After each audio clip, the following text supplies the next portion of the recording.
Brain లో కూడా సూక్ష్మ బుద్ధి గలది ఒక ఆధారంగా చూసుకుని ట్రావెల్ చేసి ఒక పాత్ ఉంటుంది. సో దాన్ని మనకి మెడికల్ గా చూసుకుంటే వేగస్ నర్వ్ ఇంపల్సెస్ అంటాం. Vagus nerve is like 10th cranial nerve. So physiological గా ఎనాటమీ వైజ్ గా మనకి cranial nerves in the brain will be there.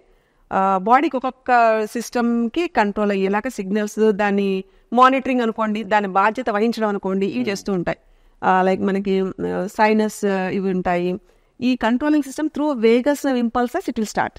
Spine first దగ్గర నుంచి, తల నుంచి మొండెం నుంచి స్టార్ట్ అయ్యే దగ్గర there is like some sort of like connection towards the other dimension hemispheres అనుకోవచ్చు.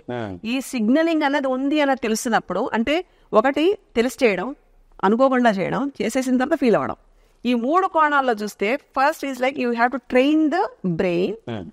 గాడిలో పడేలాగా బ్రెయిన్ పెట్టాలి, అంటే ఫోకస్ ఆఫ్ ద ఎనర్జీ. అప్పుడు ఈ థాట్ జనరేషన్ రోజుకి మనం కనీసం ఒక 50,000 ఆలోచనలు చేస్తాం తెలియకుండా. అది మన ప్రమేయం ఉండదు. ఇదంతా చిత్త వృత్తులు అంటాం. మనకి పతంజలి యోగ శాస్త్రంలో ఉంటుందండి దీని గురించి.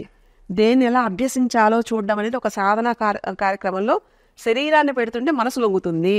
మనసును స్థిరంగా చేయడం అనేది మన బుద్ధి ప్రకారం ఉంటుంది.